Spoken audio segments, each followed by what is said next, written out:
Nokia stock closed its regular trading session on Friday, July 17, 2026 at exactly $10.12 per share, marking a 2.5% slide into the red for the day. While a drop like that might look like standard market turbulence on an ordinary day, it caps off what has officially become the worst single week for the Finnish telecommunications giant in over 5 full years. But here is the piece of the puzzle that almost everyone is missing right now. The drop is not a sign of fundamental structural failure inside the company, but rather a violent collision between two massive forces, including an absolute frenzy of profit-taking from early investors who rode a massive multi-month wave, and intense anxiety right before the company reports its second quarter financial numbers on July 23rd. The market has spent the last few weeks treating this asset like a speculative lottery ticket rather than a massive backbone infrastructure provider. The underlying reality is that beneath this short-term bleeding lies a massive technological alliance with NVIDIA, where Nokia is launching the telecom sector's very first commercial AI-RN platform. This technology integrates Nokia's software with advanced silicon hardware to increase network capacity by more than 20%.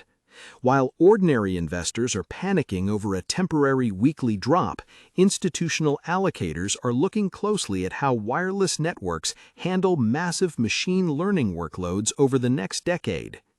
If you ask the average retail trader on any of the popular investing sites what they think about Nokia stock right now, they will tell you it is just an old legacy mobile phone brand that somehow found its way into the 5G infrastructure market. They look at the massive run-up over the last year, where the price expanded significantly from its 52-week lows near $4 up to a peak above $17, and they assume the easy money has already been made.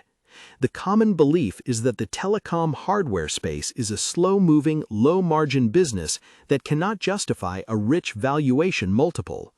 Traders using standard retail trading tools look at the current price-to-earnings ratio, which has ballooned to over 65 times earnings, and they immediately scream that it is overvalued compared to historical telecom metrics. This expectation states that Nokia has flown too high, too fast, and is now down to crash back down to earth as the global capital expenditure cycle for traditional 5G equipment cools down. But the reality running beneath the surface completely upends that narrative.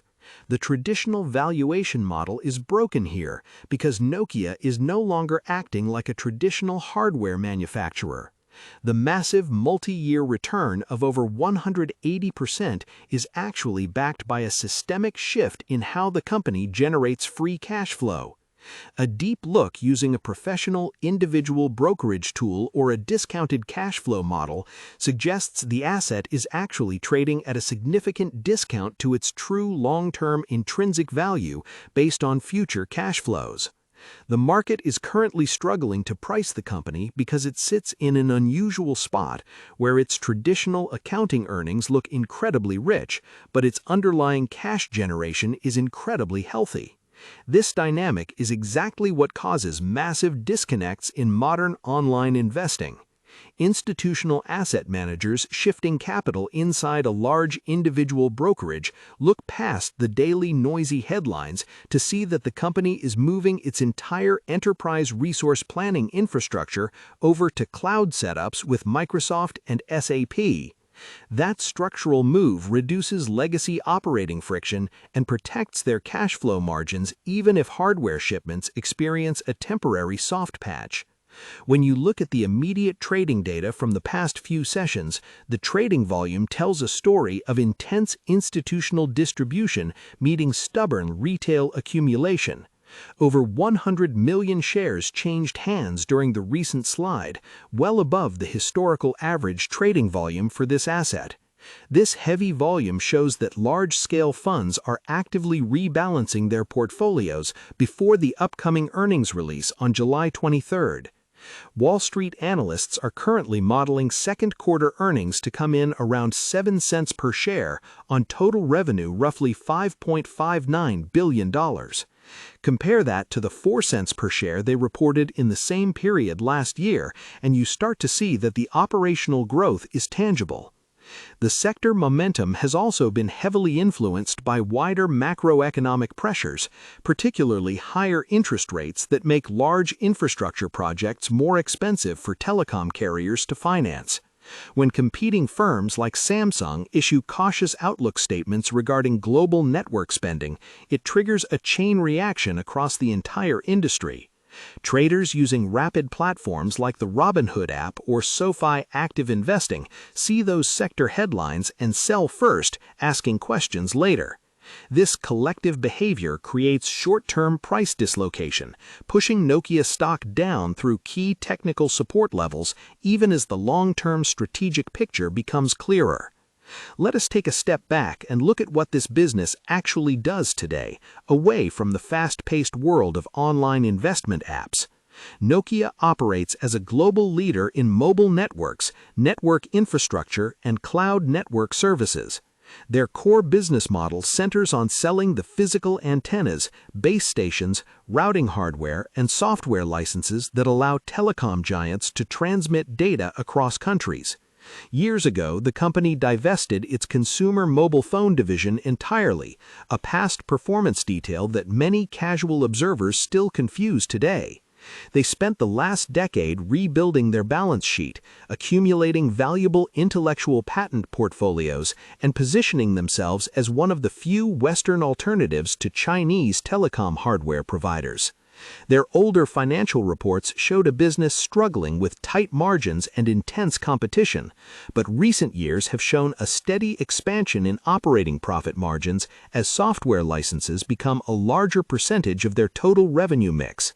For anyone managing their own capital through a self-investing framework, tracking these long-term operational shifts is far more useful than watching every tick on a mobile app dashboard. The market often takes years to realize that a company has fundamentally changed its business model. Nokia has spent massive amounts of capital on research and development to move away from low-margin physical metal installations into cloud-native software architectures. This shift allows telecom operators to manage their wireless capacity dynamically, deploying network updates through software updates rather than sending field technicians to physical tower sites.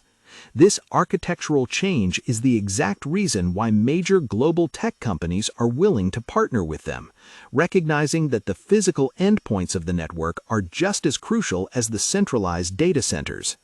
Looking ahead toward the final months of the year, the strategic trajectory for Nokia stock will be decided by a few critical scenarios. The first catalyst is the rapid commercial rollout of their shared platform with NVIDIA. If telecom carriers adopt this setup quickly to handle localized machine learning tasks, Nokia will unlock a completely new recurring software revenue stream that the market has not factored into current valuation models. Comment below how many shares of Nokia stock you currently hold in your portfolio and whether you are buying this recent weekly dip or waiting for the earnings report to drop. The primary risk to this thesis is execution. Large-scale migrations of core infrastructure always carry technical risks, and if carrier capital expenditure budgets pull back further due to broader economic deceleration, Nokia will feel the pressure on their hardware regardless of how advanced their software becomes. Furthermore, competitive pressures from legacy rivals remain intense, forcing the company to maintain high research spending to keep its technological edge intact. To understand where the stock goes from here, you have to weigh these clear execution risks against the undeniable upside of their infrastructure positioning. Wall Street firms remain overwhelmingly optimistic, with a strong consensus buy rating and average price forecasts sitting well above the current $10 trading level.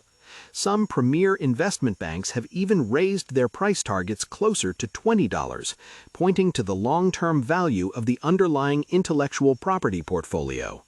Whether you execute your trades through a comprehensive individual brokerage account, use specialized investing sites, or rely on automated tools like Schwab Intelligent Portfolios, the core tension remains exactly the same.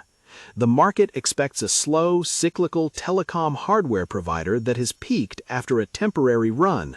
The reality is a cash-generative, software-heavy network infrastructure business that is actively building the foundations for next-generation computing workloads. When we pull all these pieces together, the stark contrast between investor expectations and operational reality becomes the central story for Nokia stock. The panic that drove the share price down to $10.12 this past week is rooted in short-term trading dynamics, aggressive profit-taking, and standard pre-earnings anxiety. It completely ignores the structural improvements in the company's free cash flow profile and the long-term value of its new commercial partnerships.